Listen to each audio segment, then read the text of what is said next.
मुरादाबाद जनपद में चुनावी सरगर्मियां तेज होती दिख रही है, जिसमें सभी पार्टियां अपने अपने पार्टी के कार्यकर्ताओं के साथ धरातल पर काम करने की बात कर रही हैं। इसी क्रम में आज भारतीय राष्ट्रीय कांग्रेस पार्टी के अल्पसंख्यक विभाग के राष्ट्रीय चेयरमैन व हिंदुस्तान के मशहूर शायर इमरान प्रतापगढ़ी भी मुरादाबाद पहुँच गए। जैसे ही इमरान प्रतापगढ़ी ने महानगर में प्रवेश किया, वैसे ही उनके ऊपर फूलों की बरसात होना शुरू हो गयी और जगह जगह इमरान प्रतापगढ़ी का स्वागत भी किया गया, जिसमें चड्डा सिनेमा से चलकर भुड्डा चौराहा गल शहीद होते हुए गल शहीद स्थित शहीद वतन नवाब मज्जू खां की दरगाह पर चादर पोसी की, जिसके बाद अपने 4 पहिया वाहन में सवार होकर इंद्र चौक हाफिज बनने की पुलिया जामा मस्जिद चौराहा होते हुए ताजपुर माफी पहुँचे। गढ़ी जी, आज आप मुरादाबाद आए, आपका मुरादाबाद में क्या क्या कार्यक्रम है?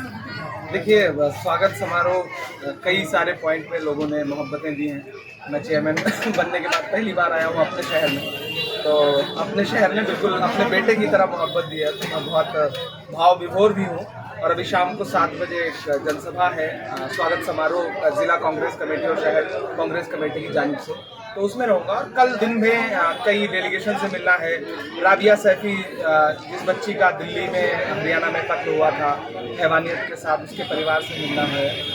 ढकिया डिलारी जाना है, वहाँ स्वागत समारोह है। अगवानपुर में प्रोग्राम है, तो पूरे शहर में जो भी आवाज़ दे देगा मोहब्बत से उसके पास चला जाऊँगा, तो मेरा घर है। आगामी 2022 के चुनाव में कांग्रेस पार्टी की क्या क्या रणनीतियाँ रहेंगी और किन किन मुद्दों को लेकर कांग्रेस पार्टी चुनाव लड़ेगी? देखिए, प्रियंका जी का करिश्माई नेतृत्व है हमारे पास, पहली बार विधानसभा चुनाव में, और कांग्रेस ने संगठनात्मक स्तर पर बहुत काम किया है। अब हम लोगों से ये कहा गया है कि अब क्षेत्र में हम निकलेंगे और लगातार इस तरह से लोगों के बीच में जाएंगे, माहौल खड़ा करेंगे।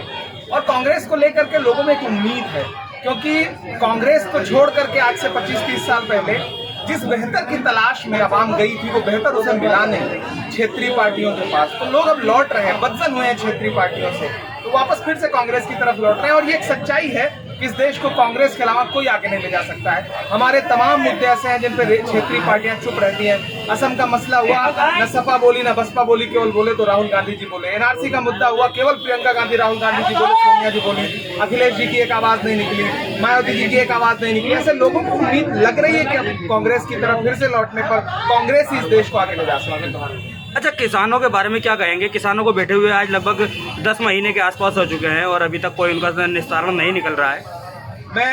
मुझे लगता है कि ये सवाल मेरे बजाय इस देश की सरकार से पूछा जाना चाहिए, विपक्ष के बजाय। नरेंद्र मोदी जी से पूछिए कि तुझको कितनों का लहू चाहिए अर्ज़े वतन, कितनी आहों से कलेजा तेरा ठंडा होगा। 400 से ज्यादा किसान दम तोड़ चुके हैं। नरेंद्र मोदी जी एक मानक सेट कर दें कि इतनी मौतों के बाद हम किसानों की बात मान लेंगे।